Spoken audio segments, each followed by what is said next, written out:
And now, part 2 of the birthday book haul.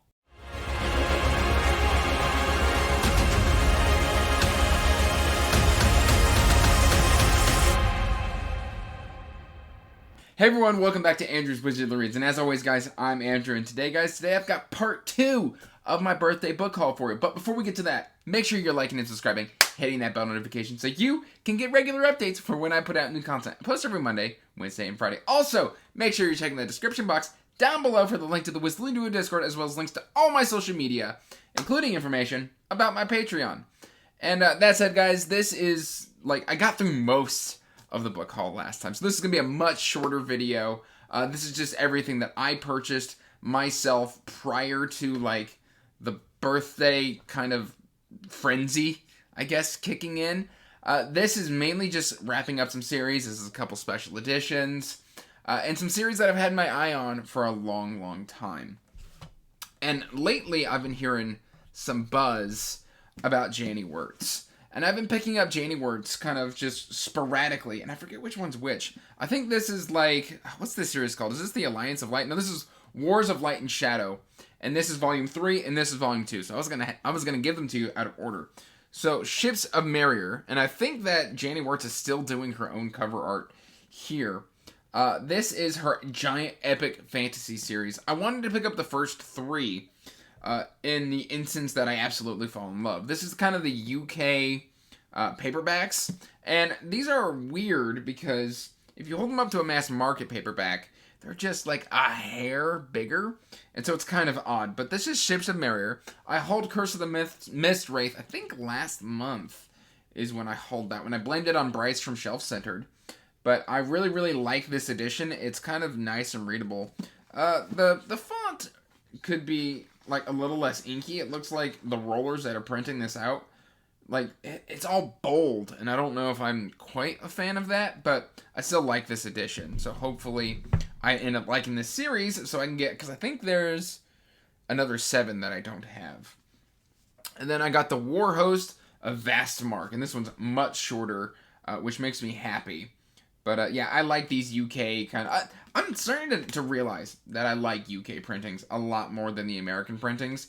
Mainly because I like the art, I like the size, I like pretty much everything about them. It's just sometimes... the text on this one's a little less bold. I don't know what's going on here. I don't know. Anyway, I'm not going to really ramble on about the differences between UK and American printings. But speaking of UK books, I got another Discworld hardcover, and I decided to pick up Masquerade. I believe this is book 5 in the Witches collection. So far, we are doing pretty good on the Witches collection. I loved Equal Rights and Weird Sisters. I did not care for Witches Abroad. But I think next one is Lords and Ladies? I think that's next. And then Masquerade and Carpe Juggalium after that. So this is, of course, those Golden A's hardcovers. It's got the sewn-in ribbon. It's got that kind of nice paper with the foiling. I really just love these. I don't know if I'm going to keep collecting Discworld hardcovers past the Witches collection. Mainly because space is an issue. But you can bet that I am going to continue, at least in some format, reading past the Witches. So what format that will be... there are new audiobooks coming out, so I might do those. But then again, the ones done by Stephen Briggs and other narrators like that, I really, really enjoy. So yeah, there's that. So I might just do audio. Then we've got this one is I saw it at Target, and I knew it was coming out, and I still haven't read the first book, but I was like, you know what? Why don't I just go ahead and pick this up? This is Anne Rice and Christopher Rice. Ramses the Damned, The Reign of Osiris. You can tell I got this at Target because it's still got the Target sticker on it. I don't know a whole lot about this other than this continues the story that started in The Mummy, which I still, of course, haven't read. So I think this takes place in an Edwardian setting and follows a mummy who woke up and inserted themselves into that kind of world. So I picked that up because I figured, why not? I wanted to kind of read an Edwardian mummy story because, A, I love the Brendan Fraser mummy movies, and so I kind of just want to recapture that vibe, you know what I mean? Now these two, I got because I've been hearing good things about them, but I also don't know a whole lot of people who have read them, and I forget which one's which. Oh no, I think this one's first. Sidewinders. This is, what is the name of this series? The Fire Sacraments. This is book 2. Sidewinders is the second book, which means Master Assassins is the first book. And sadly, this one came with a damaged spine, but they didn't have any more in stock, so I'm stuck with it. And I refused to send it back. Oh, that is a nice map. Look at this, guys. This is a really, really cool map. This is more of a Middle Eastern style fantasy. This is put out by Talos. But I've heard good things about it. It does have a blurb from Patrick Rothfuss, and it says, "This book is everything I love." So, it's got really, really good cover art. Who does this cover art? Cover art by Lauren St. Ong. I don't know who you are, but you're an amazing artist. And you deserve all the book covers, other than Felix Ortiz, because Felix Ortiz is really good as well. Let me know if you want me to do a video on some of my favorite, like I've already done one on the blue and black motif that is either coming out soon or will have been out. I don't know yet. But if you want me to do a video, let me know in the comments down below if you want me to kind of talk about some of my favorite cover artists and their favorite covers that I have. And then, of course, I picked up book 2. This is Sidewinders. It's the exact same series. It's Middle Eastern fantasy, like I said. I just kind of wanted something a little bit different from the norm. I've also got the 12 Kings of Sharoki, which is Middle Eastern. Mainly just because I want to branch out and experience different types of fantasy. So, yes, I then picked up the third book in the Bobbyverse. I still haven't read a single one of these. But I've heard they're fun. I've heard they're silly. I've heard mainly nothing but good things. It's got kind of the tone, I think, is... Did they say it had the tone of the Dresden Files? I'm not entirely sure. It's entirely possible I made that up. But again, self-pub, sci-fi. This is the third book. There's a fourth book that I don't have yet, but someday I will get to this, read it, and own them all. And then we've got this to talk about. Let's talk about these two first. Because it kind of makes more sense if I do it that way. In the last book, I showed you that I got a new copy of the Winterlands Trilogy Book 2 because I got new copies of Book 1. This is the Grim Oak Press signed and numbered edition. I believe it's numbered. Did I make that up? I hope I didn't. No, this is numbered. This is triple signed. This is number 194. This is signed by the author, Barbara Hambly, by Brandon Sanderson, and by the artist, and this is what really made me want to get this, by the artist Michael Wayland. So I now have a book with his signature in it. This is leather bound. It's very, very, very beautiful. It feels great in the hand. Sewn in ribbon.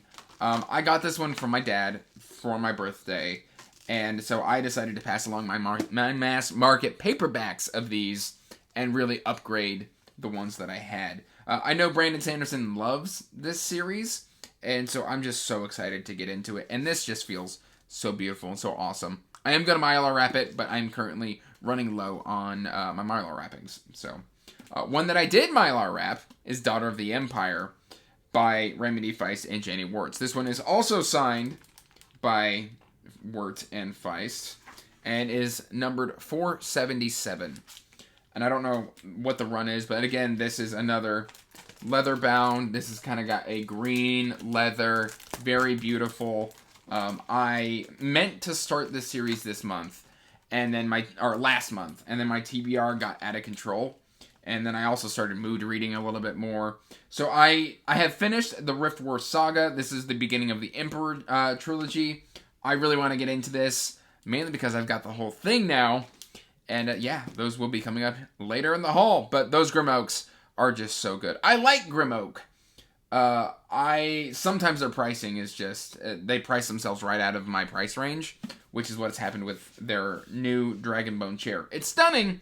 I just can't afford it. So next up, we've got this. This is, I didn't know that they had these in trade paperbacks. I've been seeing the Dragon prints at my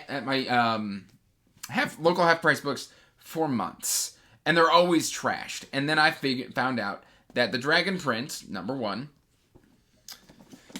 the Star Scroll number 2, and Sunrunner's Fire number 3 are all in these DAW trade paperbacks. Now, what's weird is this one's matte and this one's gloss, so that's a bit confusing.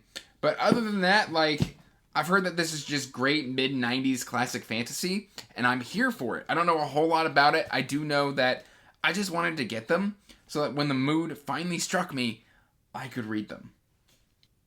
And then this one, of course I was going to get this, and I was always going to get this one. I picked up Kingdoms of Death by Christopher Rocchio. This is the part 1 of book 4. Now, technically it is still book 4, and the 5th one is book 5. But due to the paper shortage, these were split into 2. I know a lot of people have already done reviews for these because they got arcs. I just, for some reason, when it comes to Sun Eater, I have to mood read it. I cannot force myself to read Sun Eater. It's an amazing 5-star series, but like it's something that I have to be in the mood for. Hadrian's narration and just the amount of action and melancholy and themes that are in these stories. I've got to be in the mood for them. So I haven't read this one yet, and I don't know when I'm going to dive into it. I know that the 5th book is coming out later this year as well, so I may hold off. And this is going to be difficult, but I may hold off until that 5th book drops so that I can then binge them, because that sounds amazing. Because I binged Howling Dark and Demon in White all in 1 month, and I loved that experience. So I may just do that. I may not. Who knows how long I'll last and how long I can hold out. Look at this cover, though. Like, that is so cool. The Cielsen are just so awesome. So yeah, I picked that one up as well. Please don't fall over. That would make me sad.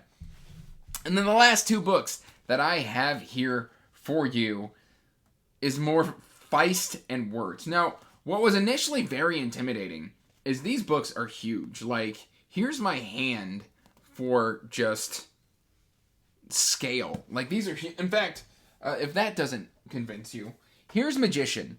Magician is 820 pages, and it's just absolutely massive. Like, look at that. That's huge. Now, one of the things I will say is the font is actually fairly large. So I picked up Mistress of the Empire and Servant of the Empire to complete this trilogy, because like I said, I intended to start this in March, and then I just got overwhelmed. I've got too many series in progress again. I'm putting too many books on my TBR. I really need to slow down, take a breath, and start kind of scheduling my reads a little better, so that way I can, get to series in a more timely manner and kind of stop writing that burnout line. I need to stop doing that. But these are those UK editions. I think I'm going to keep collecting Feist within these kind of UK trade paperbacks just because I love them. They read really well. Like, I can pretty much open that to the center, and I've got my finger here on the spine. I don't feel like if I laid this flat, it would crease. Like, it doesn't look like it's about to crease. So, I mean, these are very readable for as big as they are. I mean, this is 850 pages. It doesn't look like it's 850 pages. It looks like it's 1,200 pages. But yeah, I love these UK Harper Forager trade paperbacks. That said, guys, that is all that I've got for you here in part 2 of my birthday book haul. This is the end of the birthday book haul. I do have books that I have received for my birthday in April. However, those will be in the April book haul. So, till next time, guys. Peace out. Stay magical. Bye. And as always, I want to give a huge thank you to my patrons.